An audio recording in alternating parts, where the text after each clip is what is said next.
Est-ce que nous pouvons accueillir le Saint-Esprit avec nos acclamations ce matin? Ce matin, nous sommes venus pour accomplir le devoir de l'heure. Comme il est écrit, l'heure est déjà venue où les vrais adorateurs doivent l'adorer en esprit et en vérité.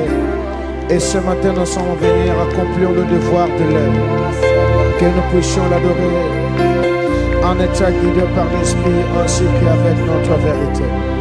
Avec la sincérité de nos cœurs, nous sommes là ce matin pour l'adorer. C'est pourquoi nous sommes en train de lui donner l'offrande de nos acclamations. L'offrande de nos acclamations et de cris de joie. Nous l'accueillons ce matin parmi nous, ce grand Dieu, le Dieu redoutable. Le Dieu sans faille, nous l'accueillons avec nos acclamations. Le Dieu sans faille, le Dieu qui n'échoue pas. Le Dieu qui n'a pas besoin de l'aide de la personne afin d'accomplir ce qu'il veut. Des bonnes intentions de où cela ne voudrait pas que l'Éternel puisse recevoir son aide. Pour ta vie, j'aimerais te dire, Dieu n'a pas besoin de quelqu'un pour accomplir ses desseins. Il se suffit lui-même. Il est notre paix de victoire, il est notre bouclier qui nous protège devant les flèches de l'ennemi. Nous l'accueillons ce matin. Nous t'accueillons, oh Dieu. Nous t'accueillons parmi nous ce matin, Dieu de gloire.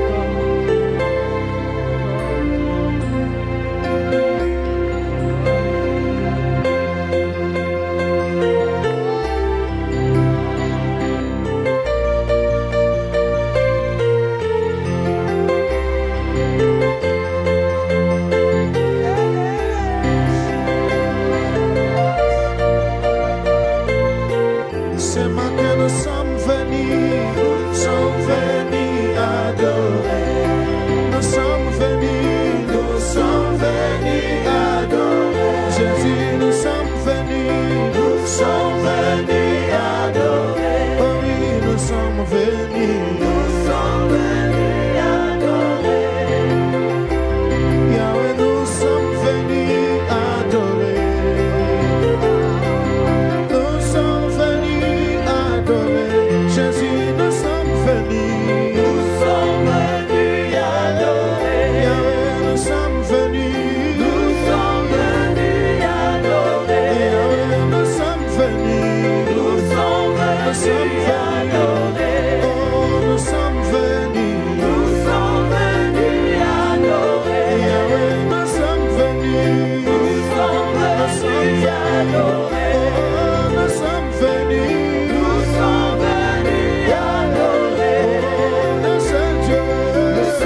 d'en haut.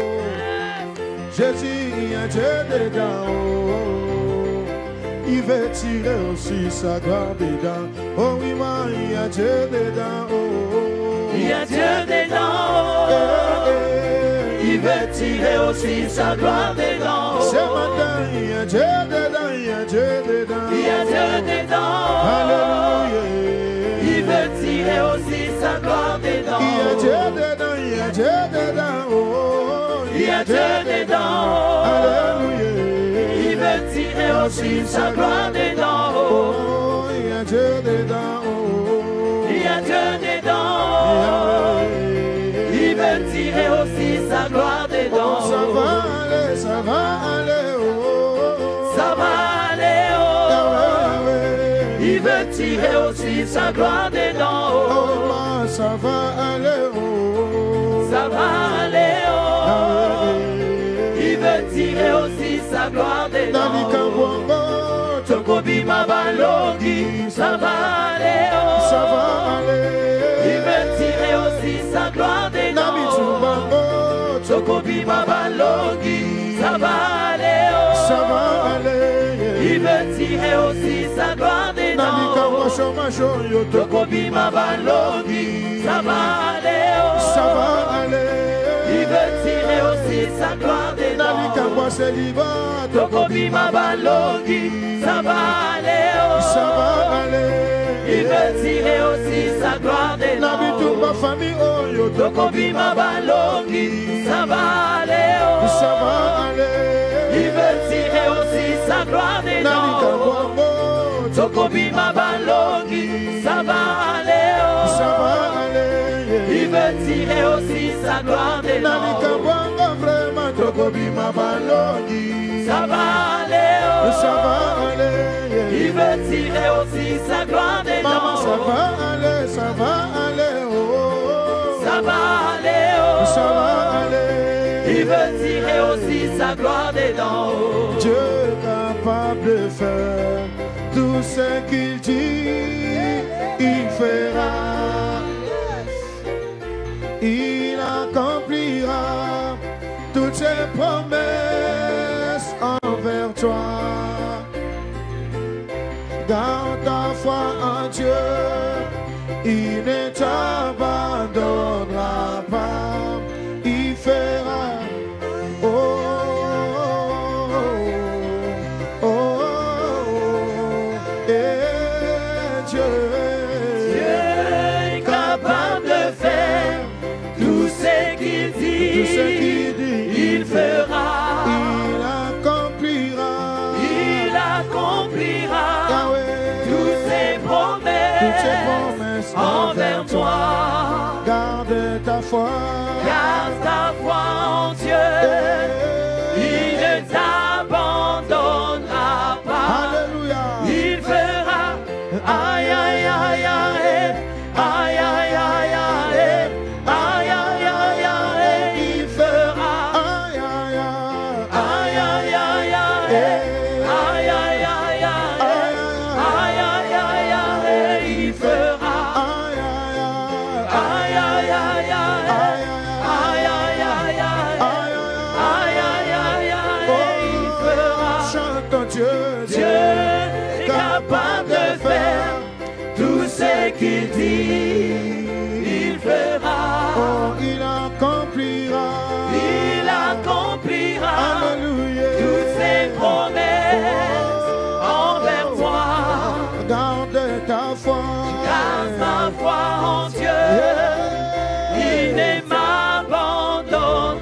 Alléluia. Est-ce que tu peux commencer à le proclamer? Seigneur, tu vas faire, quelle que soit la situation par laquelle ma vie passe, quelle que soit la zone de turbulence où je me retrouve, toi tu vas faire, tu es capable. Est-ce que pendant 2 minutes, tu peux bénir ta vie ce matin? Tu peux le proclamer, Il y a Dieu dedans, comme on l'a chanté avant ici. Il est là dans ta vie, il est là dans ta famille. Il voit toutes choses. Tu vas t'en sortir vainqueur comme Joseph, alors que lui ne comprenait pas que Dieu était derrière tout ce qui lui arrivait. Proclame cela ce matin. Oui, Dieu va faire. Dieu va accomplir ses promesses. Oui, il va faire.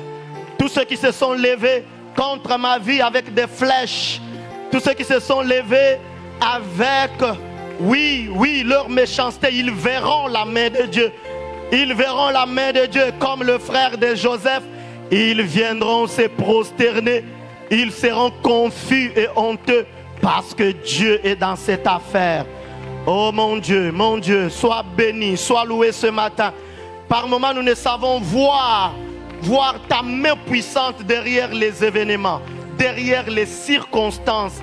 Mais tu es là, Seigneur. Tu es là et tu agis. Tu es là et tu agis. Ce n'est qu'à la fin qu'on commence à te louer. Oh, si je savais que Dieu était derrière, je l'aurais bien loué depuis longtemps. Seigneur, je ne vais pas attendre à la fin pour commencer à te louer. C'est maintenant que je loue ton Saint-Nom. C'est maintenant que je te célèbre. C'est maintenant que je t'exalte. Je fais comme Paul et Silas dans la prison. Ils n'ont pas attendu le miracle pour louer Dieu. Mais là, au milieu de la prison, ils ont chanté les louanges de Dieu. Ils ont prié et ils étaient convaincus que quelque chose va se produire. Seigneur, merci. Agrée cette louange. Agrée cette louange. Reçois favorablement les prières de ton peuple. Et je crois que tu entends les prières. Donne-nous des témoignages. Donne-nous des témoignages. Merci pour ce matin. Alléluia. Nous pouvons nous rasseoir. Merci Seigneur. Père, je prie pour ta parole ce matin. Mon Dieu, fais que cette matinée soit une matinée de renoncement. Comment être passionné sans passer par la connaissance de Christ, sans l'avoir réellement rencontré, mais surtout sans avoir renoncé. Je te prie. Il y a tellement de choses qui retiennent ton peuple, des choses qui se présentent comme des pesanteurs auxquelles nous devons renoncer pour être légers et devenir réellement passionnés. Seigneur, je m'abandonne à toi. Oh, tu sais combien je tremble dans mon cœur, combien, oh mon roi, mes mots, mes articulations ne peuvent convaincre quelqu'un si ce n'est que la puissance de ton esprit. Fais-le ce matin pour la gloire de ton nom. Nous avons prié et nous disons Amen. Alléluia. Est-ce que quelqu'un peut acclamer pour Jésus ce matin? Ah, nous acclamons Jésus, Jésus le roi. Celui que nous acclamons est plus qu'un président nouvellement voté.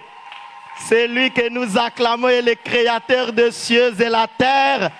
Il est le roi des rois parce que son royaume est éternel, son règne dure à jamais. Il est celui qui nous a réveillés, mais qui nous a aussi conduits dans sa présence. Oh Seigneur, merveilleux tu es. Reçois nos acclamations. Alléluia. Et nous disons Amen. Gloire à Dieu, frère Jean-Jacques. C'est possible de m'accompagner. Merci. Gloire à Dieu. Ce matin, je bénis le Seigneur qui nous donne encore l'opportunité d'être dans sa présence. Et je le bénis pour la passion qu'il fait naître dans ton cœur. Et je crois que depuis le début de l'année, chacun de nous a déjà commencé à recevoir sa part. Et ce matin, je crois que sur ce que vous aviez déjà reçu, le Seigneur va encore ajouter quelque chose. Nous allons lire Philippiens 3, du 1er au 11e verset, Que Dieu soit béni, que Dieu bénisse tous ceux qui sont connectés. Que Dieu vous bénisse. Vous priez avec nous. N'oubliez pas aussi de partager aux autres. Que Dieu vous bénisse. Philippiens 3, 1 à 11, la Bible dit. Au reste, mes frères, réjouissez-vous dans le Seigneur. Je ne me lasse point de vous écrire les mêmes choses, et pour vous cela est salutaire. Prenez garde aux chiens, prenez garde aux mauvais ouvriers, prenez garde aux faux circoncis, car les circoncis, c'est nous qui rendons à Dieu notre culte par l'Esprit de Dieu, qui nous glorifions en Jésus-Christ et qui ne mettons point notre confiance à la chair. Moi aussi, cependant, j'aurai sujet de mettre ma confiance à la chair. Si quelqu'un autre croit pouvoir se confier à la chair, je l'appuie bien davantage. Moi, circoncis le 8e jour, de la race d'Israël, de la tribu de Benjamin, hébreu né d'hébreu, quant à la loi pharisien, quant aux zèles persécuteurs de l'Église, irréprochable à l'égard de la justice de la loi. Mais ces choses qui étaient pour moi de gain, je les ai regardées comme une perte à cause de Christ. Et même je regarde toutes choses comme une perte à cause de l'excellence de la connaissance de Jésus-Christ, mon Seigneur, pour lequel j'ai renoncé à tout, et je les regarde comme de la boue afin de gagner Christ et d'être trouvé en lui, non avec ma justice, celle qui vient de la loi, mais avec celle qui s'obtient par la foi en Christ, la justice qui vient de Dieu par la foi, afin de connaître Christ et la puissance de sa résurrection et la communion de ses souffrances en devenant conforme à lui dans sa mort pour parvenir, si je le puis, à la résurrection d'entre les morts. Et nous disons Amen. La passion de Paul. Hier, nous avions dit qu'il est important de parler de la passion de Paul parce que premièrement, les réalisations de la vie de Paul sont la preuve qu'il était passionné. Il a tellement fait, tellement écrit, tellement implanté des églises, tellement visité les bien-aimés de son époque que lui-même certifie « j'ai travaillé plus que tous ». On ne peut pas aussi travailler comme ça, réaliser toutes ces choses que cet homme a réalisées si on n'était pas passionné. La deuxième raison pour laquelle nous parlons de la passion de Paul, c'est parce qu'il est le seul de tous ceux qui ont travaillé dans la Bible à avoir dit « imitez-moi ». Pierre n'a pas dit « imitez-moi ». Jacques n'a pas dit « imitez-moi ». Mais lui au moins a dit « imitez-moi ». C'est que sa vie était un modèle. Et quand vous avez devant vous un vrai modèle, il est important de l'imiter. Et nous avions commencé à voir certaines choses sur la passion. La première, nous avions dit que la passion est le seul fondement qui distingue ceux qui réalisent des grandes choses pour Dieu et ceux qui ne les font presque pas. Et la deuxième chose, c'est là qu'on s'était arrêté. Nous avions dit que l'appel biblique à aimer Dieu est une preuve de ce que le Seigneur a toujours voulu, que les hommes soient passionnés pour lui. Dieu ne peut pas nous demander de l'aimer tel que nous l'avions vu hier, de l'aimer de tout notre cœur, de toute notre âme, de toute notre pensée, de l'aimer de toute notre force, si il n'attend pas que nous soyons réellement passionnés. La troisième chose, nous commençons par là ce matin, c'est que la passion grandit en nous au fur et à mesure que nous découvrons Christ. La connaissance de Christ est le point de départ pour devenir passionné. Vous ne pouvez pas devenir passionné de quelqu'un que vous ne connaissez pas. Vous ne pouvez pas devenir passionné de quelqu'un que vous n'avez pas découvert en amont. Vous savez, généralement, dans les relations humaines, vous pouvez avoir les échos sur quelqu'un, vous faire déjà une idée, jusqu'au jour où vous le rencontrez.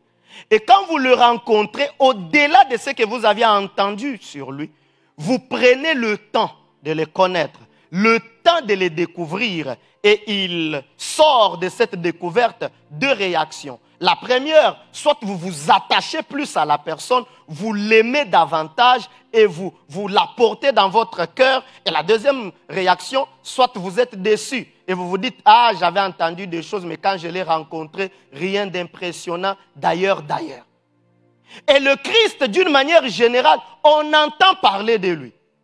Mais après, on doit cultiver la relation avec ce Jésus. On doit le connaître davantage.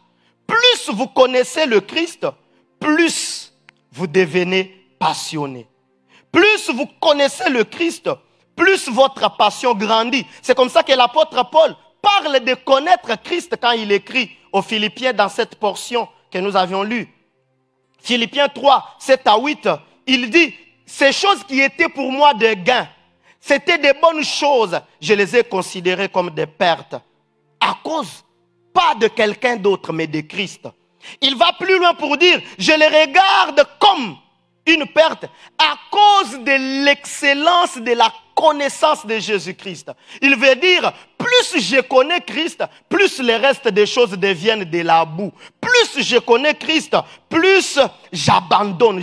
Bien aimé, personne ne peut devenir passionné sans le connaître d'abord. Il faut d'abord connaître. Pourquoi? Parce que le vrai passionné de Christ, premièrement, a d'abord cru en ce Jésus. Deuxièmement, il est attaché aux saintes écritures qui révèlent le Christ. Parce que vous ne pouvez pas connaître Jésus par les slogans des hommes. Plusieurs personnes s'attachent à ce qui n'est pas vrai. S'attachent aux expériences des autres pour vouloir connaître le Christ. Personne ne peut nous révéler le Christ comme les saintes écritures. Ah, j'aime. J'aime le moment où vous êtes seul assis devant votre Bible, devant la parole de Dieu. Vous la lisez et vous pouvez sursauter de joie. Ah bon? C'est écrit dans la Bible. Je n'ai jamais entendu une prédication sur ça. Je n'ai jamais lu une citation sur ça, mais je viens de les découvrir. Waouh, Seigneur, merci. Merci pour la révélation de ta parole. Et vous savez, j'ai appris dans la vie que ce que vous découvrez vous-même dans la Bible reste gravé dans votre cœur. Et vous avez la facilité de l'appliquer que ce que vous découvrez par d'autres personnes. Je vous en supplie, aimons les saintes écritures. On ne peut pas grandir, on ne peut pas connaître le Christ comme il se doit en mettant la Bible de côté. Et aujourd'hui, la religion met la Bible de côté. Nous connaissons ce genre d'églises soi-disant qui mettent la Bible de côté. Et qu'est-ce qu'on dit? Tu ne peux pas maîtriser la Bible de toi-même. On ajoute à la Bible certains écrits, on ajoute à la Bible certains livres, et on place ces livres au pied d'égalité avec la Bible. On veut comparer ces écrits avec la Bible. Bien-aimés, j'aimerais vous dire ce matin qu'en matière de la foi et de la vie éternelle, aucun autre livre n'a de l'autorité comme la Bible sur l'homme. Aucun autre livre, quel que soit celui qui l'a écrit, quel que soit ce qu'il va raconter, non, j'ai vu l'ange face à face, je parlais avec l'ange face à face, aucun livre n'a de l'impact sur les destinées, sur l'avenir de l'homme, sur l'éternité de l'homme, comme la Bible. J'aimerais le dire comme je le disais ailleurs une fois, si tu n'aimes pas la Bible, c'est ça la vraie sorcellerie. Et qui t'ensorcelle? Aimes-tu les saintes écritures? C'est là qu'on découvre le Christ et on les connaît, Et vous savez, plus vous connaissez Jésus, plus vous l'aimez. Plus vous connaissez Jésus, plus les écailles de vos yeux tombent. Plus vous connaissez Jésus, vous découvrez ses bienfaits, ses révélations, vous tombez de plus en plus amoureux. Demandez aux jeunes filles, elles vous diront. Elle dira, quand cet homme est venu vers moi, au départ, je ne le sentais pas. Je me suis dit, bon, que je lui donne un peu la chance. Parce qu'apparemment, il est un bon frère. Plus j'ai commencé à être avec lui, plus on a cheminé, j'ai découvert, waouh, quel homme merveilleux. Et mon amour a grandi. Lui, c'est lui ou rien. Quand tu marches avec le Christ, plus tu le connais, plus tu tombes sur les charmes. Personne n'est charmeur que Jésus. Lisez la Bible, vous allez découvrir les charmes de Jésus. Il n'y a personne qui est capable de vous présenter un avenir radieux, un avenir merveilleux et de vous emballer dans une aventure. Bien-aimés, dans quelle aventure nous sommes? Nous sommes dans une aventure céleste. Nous espérons au ciel. Qui a déjà vu le ciel? Mais on est embarqué dans ça parce que le Christ nous a parlé. Et plus vous les connaissez, vous atteindrez cette dimension que Jérémie avait atteint. Dans Jérémie chapitre 20, du verset 8 au verset 9, il dit: car toutes les fois que je parle, il faut que je crie, et que je crie à la violence et à l'oppression. Et la parole de l'Éternel est pour moi un sujet d'opprobre et de risée chaque jour. Si j'ai dit, je ne ferai plus mention de lui, je ne parlerai plus en son nom, il y a dans mon cœur comme un feu dévorant qui est renfermé dans mes os, et je m'efforce de les contenir, je ne les puis. Voyez-vous, un passionné, il a découvert Dieu, il a découvert la parole de Dieu et la mission de Dieu, malgré les persécutions. Jérémie a été l'un des prophètes les plus persécutés de son époque. À un moment donné, il s'est décidé en se disant: bon, je ne parlerai pas de ces dieux. Mais parce qu'il avait découvert ces dieux, il ne pouvait pas contenir ces feux. Et j'ai prié ce matin que le feu de la passion brûle en toi à jamais. Que le feu de la passion monte dans ton cœur, même quand tu verras les choses qui veulent te ramener en arrière, mais que ce feu brûle et que ce feu t'attache à jamais à Jésus. La passion. La passion de Paul. Permettez-moi de vous dire, chers bien-aimés, que ce Paul n'a pas connu le Christ dès son enfance. C'est à un moment donné de sa vie que Paul a rencontré le Christ. Et quand vous regardez ce chapitre 3 des Philippiens que nous venons de lire, vous découvrez que l'apôtre Paul fait une démarcation entre son avant et son après la rencontre avec Christ. Parce qu'avant, il était persécuteur et après, il est devenu passionné. Avant, il était un homme qui recherchait la justice selon la loi. Et après, il a obtenu la justice par la grâce. Avant, il était brigand, meurtrier. Et après, il a non seulement aimé Dieu, mais il a aimé également son prochain. Et nous découvrons, chers bien-aimés, que la vie de Paul a été transformée par la puissance de Dieu. Seul Dieu a la puissance transformatrice des vies. Seul Dieu est capable de saisir un homme perdu, un brigand, un voleur, un adultère, un corrompu, dont le monde n'a pas trouvé de solution pour le changer et l'utiliser puissamment en confondant la sagesse des hommes. Et c'est ce qui s'est passé dans la vie de cet homme Paul, lorsqu'il a rencontré le Christ dans Actes des Apôtres 9. Alors qu'il était dans ses projets meurtriers,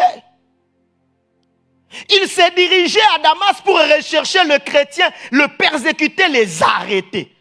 Mais là, il fait une rencontre et la puissance de Dieu l'a changé. Et cette puissance du changement est disponible ce matin en ces lieux. Si Paul a été changé, Paul a été transformé, que ce même Dieu qui a changé la vie de Paul change également ta vie. Cet homme qui était zélé dans la persécution, il a été changé. Changé. Un jour comme celui-ci, il ne savait pas que les changements se produiraient en rencontrant le Christ. Il partait à Damas tranquillement. Il ne savait pas qu'il rencontrait le Seigneur. Vous savez, chaque fois que Dieu décide de faire des choses dans nos vies, il passe par un jour ordinaire et il produit son miracle. Et le miracle de Dieu change la journée qui était ordinaire en une journée extraordinaire. Que Dieu puisse changer ta journée et que le miracle de Dieu rende l'ordinaire extraordinaire dans ta vie. Il a changé la vie de ce Paul. Oh, j'aime. C'est pourquoi, bien-aimé, je suis fier, étant jeune, de prêcher ce Jésus. Je suis fier de prêcher l'homme de Galilée, de prêcher les ressuscités du 3e jour, de prêcher l'alpha et l'oméga, de prêcher les sauveurs de l'humanité, de prêcher celui qui change l'histoire des hommes, celui qui change les destinées. La destinée de Paul était une destinée de l'enfer. Mais quand il rencontre le Christ, Dieu le change. Il a rencontré le Christ dans Acte 9. Il est tombé par terre comme la Bible le dit. Et une voix du Seigneur l'a appelé. Saul, Saul, pourquoi me persécutes-tu? Il dit, qui es-tu Seigneur et que veux-tu que je fasse? Il n'y a pas un avant et un après dans la vie de l'homme s'il n'a pas rencontré le Christ. Parce que la vie de Paul révèle qu'avant il était persécuteur, après il est devenu passionné. Avant il était attaché à la loi, après il est attaché à la grâce. Parce qu'il a rencontré le Christ. Donc, il n'y a pas de passion pour Christ sans l'avoir rencontré au préalable. Plusieurs s'efforcent d'être passionnés, mais ils ne peuvent le devenir parce qu'ils n'ont jamais rencontré personnellement Jésus. Certaines personnes nous font croire d'avoir rencontré Jésus, mais en réalité, ils ne l'ont jamais rencontré. Et permettez-moi, avant d'aller plus loin, de vous présenter 3 fausses images de la rencontre avec Jésus. 3 fausses images dans lesquelles plusieurs personnes qui viennent prier dans nos églises prennent plaisir et qui ne sont pas des rencontres avec Jésus. Et parce que cette rencontre ne s'est jamais produite, ils peuvent s'efforcer pour être passionnés, mais ils ne le peuvent pas. Comment être passionné de quelqu'un que vous n'aviez jamais rencontré, que vous n'aviez jamais connu? Comment être passionné s'il n'y a pas eu un avant dans votre vie et un après dans votre vie? Parce que c'est Paul qui était d'abord persécuteur puis passionné. Il a vécu un avant et un après la rencontre avec le Seigneur. La première fausse image de la rencontre avec le Seigneur, c'est le fait d'aller dans une église. Le fait d'aller dans une église. Plusieurs personnes pensent que le fait d'aller dans une église chrétienne, c'est que j'ai rencontré Jésus. As-tu déjà rencontré le Sauveur? Mais oui, je l'ai déjà rencontré. Explique-nous comment ça. Ah, moi, d'ailleurs, je suis devenu conscient à l'église. Donc, je me suis rendu seulement compte que j'étais à l'église. J'ai commencé à l'écodime. Et puis, je suis entré dans la grande assemblée. Donc, j'ai déjà rencontré le Christ. Non. Bien-aimé, on peut participer à des cultes depuis son enfance sans avoir rencontré Jésus ni le connaître. On peut grandir dans le sanctuaire à côté d'un sacrificateur Élie sans avoir connu le Seigneur. La Bible parle de Samuel. C'est petit Samuel que Anne a demandé à Dieu, donne-moi un enfant, je vais le consacrer à toi. Et qu'est-ce que Anne a fait? Après l'accouchement, il ramène l'enfant au sanctuaire. La Bible dit dans 1 Samuel, chapitre 3 au verset 7e, Samuel ne connaissait pas encore l'Éternel. Il ne connaissait pas. Il était où? Quand vous lisez tout ce chapitre 3, Samuel était au sanctuaire. Il était à côté du sacrificateur Élie. Ça veut dire qu'il dormait dans le temple. Bien aimé, vous pouvez venir dormir ici, dire quartier général à la parole du salut. C'est pas ça, rencontrer le Christ. Plusieurs chrétiens sont dans des mortifications, comme les adeptes des Baals. Et on pense que parce qu'on se mortifie, on est dans les privations, on est à l'église tout le temps, qu'on connaît le Christ. Non. Ça, c'est une fausse image de la rencontre. C'est pour cela qu'on a du mal de devenir passionné. Comment je vais devenir passionné de quelqu'un que je n'ai jamais rencontré? Mais je prie quand même là-bas. Et ce matin, si tu n'as jamais fait cette rencontre avec le Christ, que la puissance de la parole touche ton cœur et que tu prennes la décision de rencontrer réellement le Christ. Deuxième fausse image de la rencontre avec le Christ, c'est le fait de s'engager à servir. C'est là que, si souvent, le pasteur, nous avons de la peine. La peine de rencontrer des personnes qui servent, mais sans avoir rencontré celui qu'ils servent. On peut servir Dieu, on peut servir le Christ sans le connaître. On peut servir le Christ sans l'avoir rencontré. Et c'est une fausse image de la rencontre. Et il n'y aura jamais un avant et un après. Et vous ne serez jamais passionné. La Bible parle des fils du sacrificateur Élie. 1 Samuel chapitre 2, du verset 12 au verset 13. Et nous allons sauter lire le verset 22. La Bible dit: les fils d'Élie étaient des hommes pervers. Ils ne connaissaient point l'Éternel. Et voici quelle était la manière d'agir de ces sacrificateurs. Soulignez bien le mot. On ne dit pas de ses partisans. On ne dit pas de ses participants à une rencontre. Des sacrificateurs. Les fils d'Élie étaient des sacrificateurs. Ils étaient dans le service de Dieu. Ils faisaient des choses pour Dieu. Mais de quelle manière ils agissaient? Lorsque quelqu'un offrait un sacrifice, le serviteur du sacrificateur arrivait au moment où l'on faisait cuire la chair, tenant à la main une fourchette à 3 dents, et il piquait. On vient offrir des sacrifices à Dieu. Et sacrificateurs, ils disent non, moi je vais piquer dans ce qu'on offre au Seigneur. Ne connaissez pas vous ceux qui piquent dans les offrandes du Seigneur? Ceux qui piquent, il connaît déjà les couloirs par lesquels les paniers passent vers les finances. Il dit, je maîtrise. Je suis de toutes les façons sacrificateur, non? Est-ce que c'est le pasteur seul qui est sacrificateur? Nous sommes un royaume et des sacrificateurs. C'est que moi aussi, sacrificateur, je mérite toucher cela. Hé! Tu auras la lèpre comme celle de Géasi. Et tu es voleur. Permettez-moi de le dire, tu es voleur. Et ils étaient sacrificateurs mais voleurs. Mais pas seulement voleurs. Au verset 22, je suis toujours choqué par cela. Comment être dans le sanctuaire, travailler pour Dieu, mais avoir un tel comportement. La Bible dit, Élie était fort âgé et il apprit comment ses fils agissaient à l'égard de tout Israël. Il apprit aussi qu'il couchait avec les femmes qui s'assemblaient à l'entrée de la tente d'assignation. C'est une fausse image de servir Dieu. C'est pourquoi j'ai appris dans la vie que le service de quelqu'un ne peut pas m'impressionner. Je ne serai pas impressionné. Ce qui va m'impressionner, c'est ton caractère, c'est ta vie secrète, c'est ta piété. Mais tout ce que tu fais, tu peux chanter comme un ange, tu peux chanter et faire pleurer les gens. Écoutez, dans l'église, les larmes des gens ne nous impressionnent plus.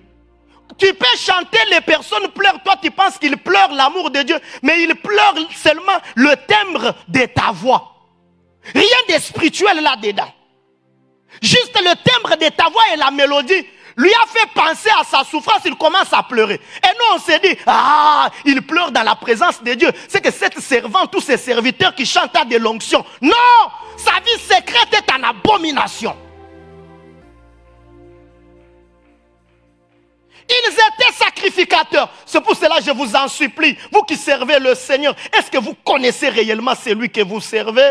Parce que si vous le connaissez, vous le servirez avec crainte et tremblement. Si vous le connaissez, vous le servirez dans la sanctification. Si vous le connaissez, vous le servirez dans la pureté. Si vous le connaissez, vous le servirez selon sa parole. Oh Seigneur, sauve-nous, sauve-nous. Il y a des serviteurs qui doivent accepter Jésus, qui doivent dire aujourd'hui je réponds à l'appel au salut. Parce qu'ils ne le connaissent pas. Comme des fils d'Élie, sacrificateurs, mais qui couchaient avec les femmes. Ne connaissez-vous pas ce genre de personnes? Malheureux! Malheureux si vous passez par votre position. Et oui, la position du prédicateur, la position de celui qui conduit les cultes, la position de celui qui passe devant les autres vous fait connaître. Cette position vous donne des avantages, mais ne profitez pas de cette position pour abuser des femmes d'autrui, abuser des petites filles d'autrui. N'en profitez pas. Ils viennent pour Dieu. Ils ne viennent pas pour vous. Ils ne viennent pas pour vous. Ils ne viennent pas pour nous. Comment c'est là? Comment c'est là? L'infidélité qui frappe les serviteurs de Dieu. Ils sont comme les fils d'Élie, des sacrificateurs au temple. Un homme au temple, mais qui couche avec les petites filles.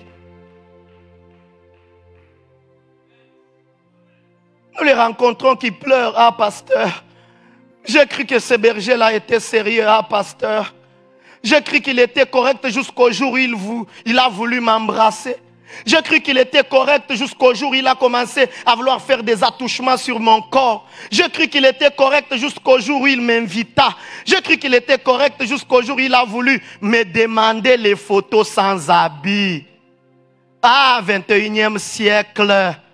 Les choses qu'on n'a pas connues à l'époque. Et qui sont ces personnes? Ces jeunes gens qui demandent des photos de filles nues. C'est des personnes qui prient dans nos églises, qui servent à Dieu. Zélé. Un zèle amer. C'est une fausse image de croire qu'on a rencontré Jésus, qu'on est passionné. Tu n'es pas passionné. Tu poursuis un gain sordide. Une autre fausse image de la rencontre avec le Christ, c'est le fait de donner ses biens et son argent à l'église. Plusieurs pensent, ah moi je connais le Christ. Qu'est-ce qui te dit que tu connais le Christ? Ah, on appelle ça Kabambongo dans l'église. Je donne l'argent à l'église. Il est fier parce qu'il donne l'argent à l'église. Mais il donne sans avoir rencontré le Seigneur. Vous savez, plusieurs personnes dans nos églises donnent avec de faux objectifs. Le premier faux objectif, c'est pour calmer leur conscience souillée. Hier, tu as passé une nuit où? Peut-être que tu es là ce matin, tu n'es pas encore passé par chez toi. Mais tu vas donner. Et tu te dis quoi? Quand je vais placer mon offrande, Dieu va laver ma conscience. Mensonge. Et ça, c'est un mensonge religieux. Parce que vous connaissez cette religion qui nous a appris que vous pouvez pécher, vous pouvez faire tout ce que vous voulez, vous pouvez vivre comme vous voulez. Quand vous allez mourir, les hommes vont organiser un culte pour vous. Ils donneront l'offrande au prêtre et puis Dieu là va te transporter du chemin de l'enfer où tu partais. Il va te faire passer dans un cadre où tu seras d'abord purifié et puis après tu iras au ciel. Vous savez, dans ce genre de choses, on ne fait pas le débat. Meurs seulement et tu te rendras compte si c'est vrai. Ne calme pas ta conscience en donnant de l'argent. Et ne pense pas que parce que tu donnes, tu connais le Christ. Les autres donnent avec une pensée d'acheter les bénédictions de Dieu. Pose-toi la question. Chaque fois que tu donnes dans le panier, tu donnes dans l'œuvre de Dieu. Qu'est-ce qui te passe en tête? Bon, Dieu n'agrée pas ça. Il dit, ah bon, il donne pour que je les bénisse ce qu'il ne m'aime pas. Donne parce que tu aimes Dieu. Pas parce que tu veux être béni. Si tu donnes parce que tu veux être béni, tu deviens profiteur. Mais quand tu donnes parce que tu aimes Dieu, tu dis, la suite là, c'est Dieu. La suite, c'est Dieu. Les autres aussi donnent pour s'attirer tout simplement une vaine gloire. Quand on dira les personnes qui ont acheté les véhicules pour l'homme de Dieu, on me citera. La gloire. Et on pense qu'on connaît le Christ, qu'on l'a déjà rencontré. Non! Rencontrer Jésus dans sa vie, c'est une expérience personnelle qu'on l'on vit en un seul jour. Le jour où la parole de Dieu a touché ton cœur, tu t'es rendu compte que tu étais pécheur. Tu es convaincu que toute ta marche depuis jusqu'à ce jour-là était une marche non correcte. Et à partir de ce jour-là, tu dis, Jésus, je te donne ma vie. Jésus, je décide de te suivre. Et là, une nouvelle vie commence. As-tu déjà eu cette expérience? Pouvez-vous nous expliquer comment vous êtes devenu celui qu'on appelle aujourd'hui chrétien? Ça a commencé où et comment? Non, moi je me suis seulement retrouvé dans l'église. Non, explique-nous comment. Quel jour tu t'es repenti? Quel jour tu as pleuré sur tes péchés? C'est ce qui est arrivé à cet homme Saul de Tarse. Dans Acte 9, il est tombé. Il ne pouvait pas résister à la lumière de Jésus. Il ne pouvait pas résister à la sainteté de Dieu. Et ce jour-là, il s'est rendu compte que moi, Saul, tout ce que je faisais, j'étais dans le mal. Tout ce que je faisais, j'étais dans le péché. Ah, Seigneur Jésus, que veux-tu de moi? Et une nouvelle histoire de la passion a commencé. D'abord là. Et vous savez, cette rencontre qui conduit à la passion se manifeste, par la repentance sincère. Repentance sincère. Et vous savez, se repentir, ce n'est pas avouer ses péchés. Ça, c'est une partie. Se repentir, c'est avouer ses péchés et prendre la décision de ne plus le refaire pour suivre Jésus. Et d'ailleurs, le terme grec traduit par repentance n'a rien à voir même avec avouer les péchés. Changement de mentalité, changement de pensée, changement de direction. J'allais dans la direction du péché. C'est ce que Paul faisait. Il allait à Damas pour persécuter. Quand il rencontre Jésus, la repentance se produit. Lui qui partait dans la direction du persécuteur, il change de direction et il prend la direction du passionné.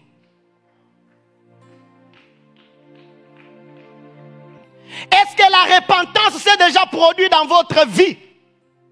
Cette rencontre qui conduit à la passion se manifeste également par la foi en Christ et la confession de foi.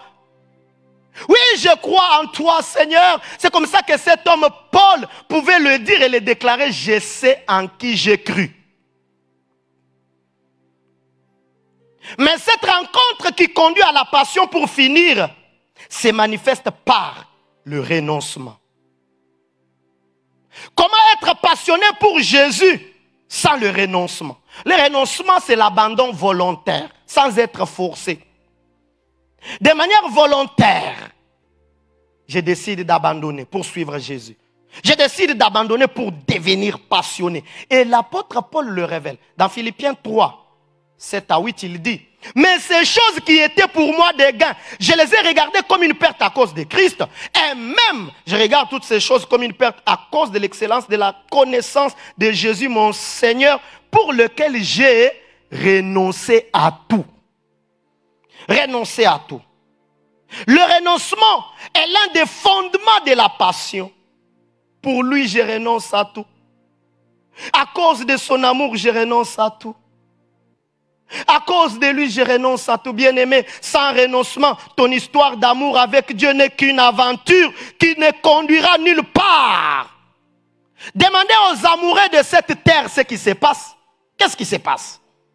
Quand il rencontre quelqu'un, il renonce. Tu n'étais pas le seul qui l'aimait, qui l'a baratiné. Mais parce qu'elle t'a dit je t'aime, elle renonce aux autres. C'est fini, j'ai trouvé l'homme que mon cœur recherchait et je renonce à vous. À quoi avez-vous déjà renoncé? À quoi?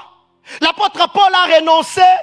Il a renoncé à sa vie de pharisien. Il a renoncé à son zèle. Il a renoncé à toutes ces choses qui faisaient sa valeur, qui faisaient sa fierté pour suivre le Christ et devenir réellement passionné. Il n'y a pas l'histoire de la passion dans ta vie si tu n'as jamais renoncé pour Jésus. Et vous savez, sans renoncement, l'homme devient tiraillé entre les choses du monde dans lesquelles il était et les nouvelles choses pour Dieu. Sans renoncement, l'homme devient biface dans la marche avec Dieu. Et on a beaucoup de personnes, des bifaces. Biface, quand vous les regardez comme ça, et ce qu'il fait, vous êtes étonné. Et c'est l'une des souffrances pour les serviteurs de Dieu. Comment on vient te dire, pasteur, ta sœur là de l'église, ta sœur là. Tu regardes cette sœur là, la manière dont elle danse pour Dieu, la manière dont elle célèbre Dieu, son zèle à l'église. Et ce qu'on vient te dire, même les païens ne font pas ça.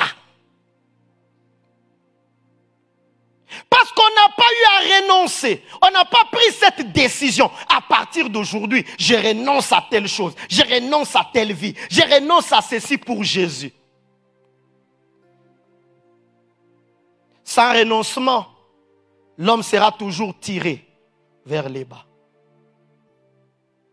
Vous savez, dans la vie, par moment, quand vous vous battez avec certaines choses, vous priez, Seigneur, pardonne-moi. À un moment donné, arrêtez-vous et prenez la décision. Dites à Dieu, je fais un vœu.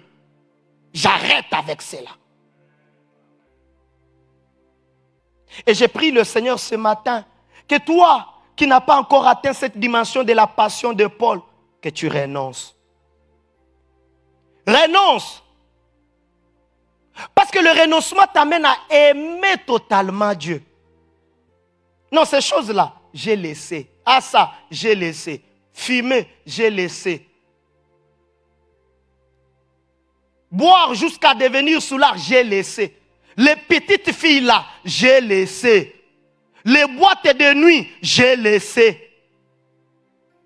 Le vol, j'ai laissé. L'impudicité internationale, vous qui voyagez avec des petites filles, vous les amenez. Vous qui traversez Brazza le matin, qui rentrez le soir à Kinshasa, renoncez. J'aimerais le crier avec toute la dernière énergie que Dieu me donne. Renoncez. Il n'y a pas de passion sans renoncement. Et je crois que ce matin, le Seigneur attend de nous tous le renoncement. Même moi, nous tous. Quelles sont toutes ces petites choses pour lesquelles nous devons renoncer? Renoncer, c'est faire le vide pour que Dieu habite en nous totalement. J'ai dit, Seigneur, je libère l'espace. Et ce matin, j'aimerais, pendant quelques minutes que nous prions, que tu dises, Seigneur, je libère l'espace. L'espace pour ta présence. Je libère l'espace pour ta vie à moi. Je libère l'espace pour la plénitude du Saint-Esprit. Je libère l'espace. Je libère l'espace. Et plus l'espace est libéré, plus le Saint-Esprit t'est rempli. Waouh, quel impact, quel feu en toi, quelle passion en toi. Que Dieu bénisse sa parole ce matin. J'aimerais que nous puissions nous lever et que tu libères l'espace. Motema nanga na bonjelio bomo nkole utepai na yo Elikiananga zali seo Yesu Yambalo yembo na bonzelio motema nanga na bonzelio Bomo kole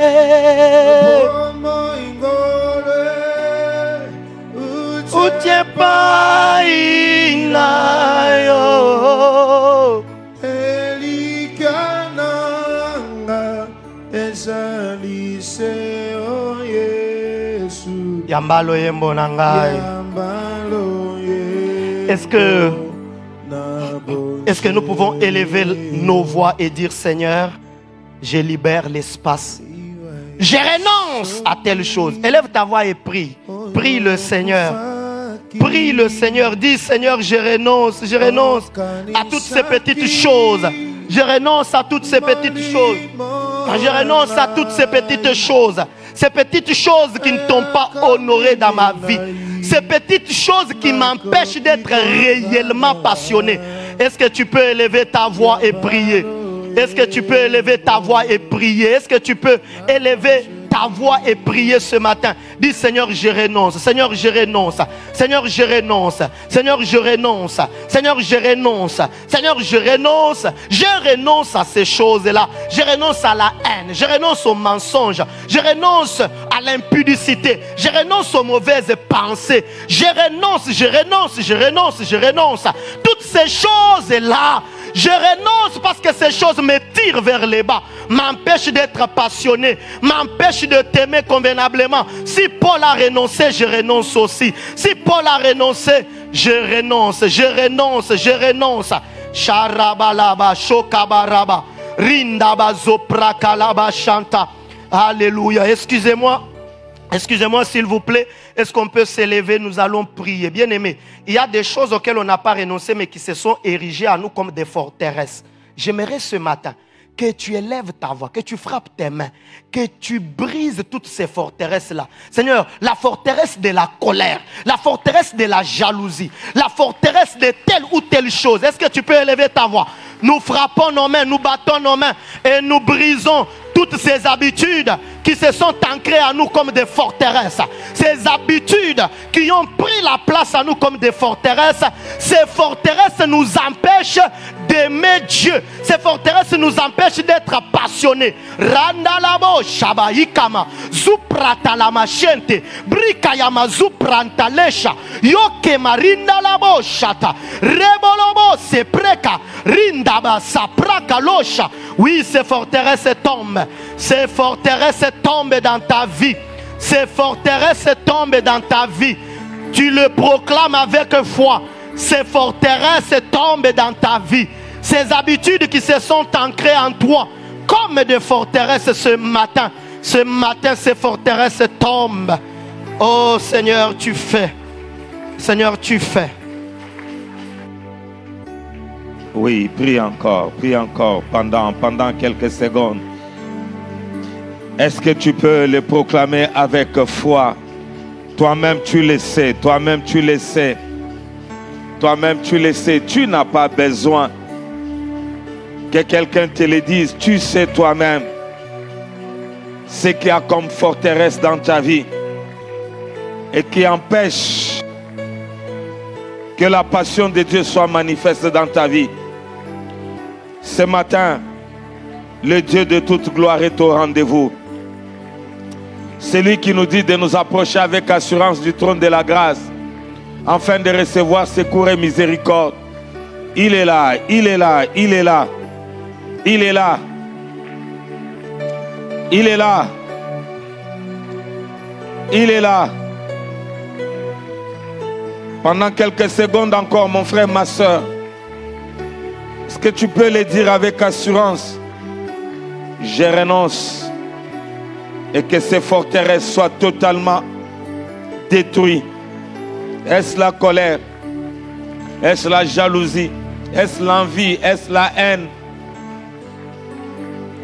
Est-ce l'immoralité? Est-ce l'impudicité?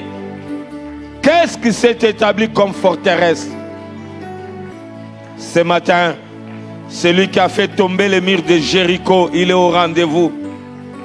Le Dieu capable de pouvoir détruire tout ce qui s'est érigé en système dans ta vie, t'empêchant de voir la gloire de Dieu, t'empêchant d'être véritablement passionné. Quand ces forteresses sont totalement anéanties, tu ne vivras plus une passion de délestage. Tu ne vivras plus une passion de délestage. Parce qu'il y a des gens qui ont une passion de délestage. Le matin passionné, à midi down, le soir encore la passion, la nuit down. Non, ta passion doit être toujours croissante. Ta passion doit être toujours croissante. Est-ce que tu peux encore élever la voix pour dire: Seigneur, je renonce, mais également que soit totalement anéantie toute forme de forteresse. Nous acclamons le roi, nous acclamons le Seigneur.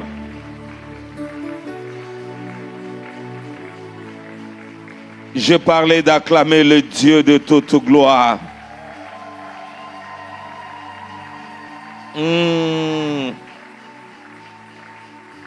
Seigneur, merci. Merci Seigneur.